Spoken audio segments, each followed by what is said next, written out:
ಈಗಷ್ಟೇ ನರೇಶ್ ಸರ್ ಅವ್ರ ಫ್ಯಾಮಿಲಿ ಬಗ್ಗೆ ಹೇಳ್ತಾ ಇದ್ರು. ನೀವು ತುಂಬಾನೇ ಕ್ಲೋಸ್ ಇರೋದು ಖಂಡಿತ ನಿಮ್ ತಾಯಿ ಜೊತೆಗೆ. ಈ ಸುದ್ದಿ ಬಂದ ನಂತರದಲ್ಲಿ ನಿಮ್ ಜೊತೆಗಿದ್ದವರು ನಿಮ್ಮನ್ನ ಯಾವ ರೀತಿ ರಿಸೀವ್ ಮಾಡಿದ್ರು? ಅದೇ ನಂದು ಕ್ಲೋಸೆಸ್ಟ್ ಫ್ಯಾಮಿಲಿ ಅಂದರೆ ನಮ್ಮ ತಾಯಿಯವರು, ಮತ್ತು ಬೇರೆ ರಿಲೇಟಿವ್ಸ್ ಇದ್ದಾರೆ. ಆ ಸಂದರ್ಭದಲ್ಲಿ ಎಲ್ಲ ಸ್ವಲ್ಪ ಶಾಕ್ ಆಗಿ ಕ್ವೈಟ್ ಆಗಿದ್ರು. ಆದರೆ I am as an individual, ನಾನು ಯೋಚನೆ ಮಾಡ್ಬೋದು, ನನಗೂ ಸ್ವಲ್ಪ ಬುದ್ಧಿ ಇದೆ ಅಂತ ಎಲ್ರಿಗೂ ಗೊತ್ತು. ಸೊ ನಾನು ಏನಾದರೂ ಒಂದು ಮಾಡಿದರೆ ಅದಕ್ಕೆ ಅದರಲ್ಲಿ ಏನೋ ಒಂದು ಅರ್ಥ ಇದೆ ಅಂತಲೂ ಅವ್ರಿಗೆ ಗೊತ್ತಿರುತ್ತೆ. ನಾನೇನು ನೋವು ಅನುಭವಿಸಿದ್ದೀನಿ ಅವ್ರಿಗೂ ಗೊತ್ತು.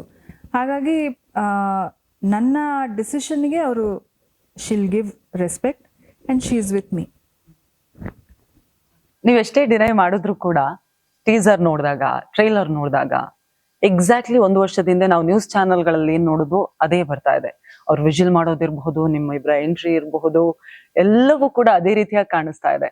ಇದನ್ನ ನೋಡಿದಾಗ ಜನರು ಒಪ್ಕೋತಾರ, ನೀವು ಇಲ್ಲ ಇದು ನಮ್ ಸಿನಿಮಾ ಅಲ್ಲ ಅಂತ ಅಂದ್ರು ಕೂಡ. ಸೊ ರಿಯಾಲಿಟಿ ಅಲ್ವಾ ಇದು? ರಿಯಲ್ ಸ್ಟೋರಿ ಅಲ್ವಾ? ನಾನು ಈ ಸಿನಿಮಾದಲ್ಲಿ ಒಂದು ಪಾತ್ರ ಮಾಡಿದ್ದೀನಿ. ಸೊ ನಿರ್ದೇಶಕರು ಏನು ಹೇಳಿದ್ರು ಅದನ್ನು ನಾನು ಮಾಡಿದ್ದೀನಿ. ಹಾಗಾಗಿ ಅಫ್ಕೋರ್ಸ್ ನನ್ನ ಒಪ್ಪಿಗೆ ಇಲ್ಲದೆ ಸಿನಿಮಾ ಮಾಡೋಕ್ಕಾಗಲ್ಲ. ಅವ್ರು ನನಗೆ ಕತೆ ಹೇಳಿದಾಗ ನನ್ನ ಒಪ್ಪಿಗೆ ಇತ್ತು. ಬಟ್ ಆದರೆ ಅದು ನಿಜಾನ ಇಲ್ವಾ ಅನ್ನೋದು ನೀವು ಸಿನಿಮಾ ನೋಡಿದ್ಮೇಲೆ ನಿಮಗೆ ಗೊತ್ತಾಗುತ್ತೆ.